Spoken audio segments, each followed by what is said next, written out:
এই সাইডে থাকবে বিএনপির স্টিকার, এই সাইডে থাকবে জামাতের স্টিকার। আর যদি এনসিপিও দেয় তাহলে এই সাইড দিয়ে করে দেবো এনসিপির স্টিকার, ঠিক আছে? What is up guys? তো রিসেন্টলি জানেন যে ট্যুর দিয়ে আসছি, ঠিক আছে? এখন পকেটের অবস্থা খুবই খারাপ। সো একটা মানে বুদ্ধি মাথায় এলো যে কী করা যায়, ঠিক আছে? সো করা যায় কি এটা আপনাদেরকে বলি।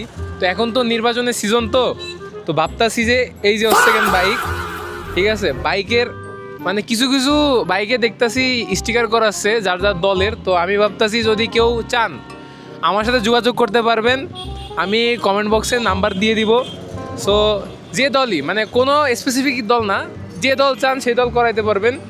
ধরেন একসাথে বিএনপিও দিল জামাতও দিল, তখন কি করব? তখন এই সাইডে থাকবে বিএনপির স্টিকার, এই সাইডে থাকবে জামাতের স্টিকার। আর যদি এনসিপিও দেয় তাহলে এই সাইড দিয়ে করে দেবো এনসিপির স্টিকার, ঠিক আছে? এই হচ্ছে কেন অবস্থা। সো যে করাইতে চান মানে যোগাযোগ করেন, কমেন্ট বক্সে নাম্বার দেওয়া থাকবে। আর নয়েজগুলো একটু বেশি হচ্ছে কারণ রোডের সাইডে আছি, এই আর কি। Good bye guys.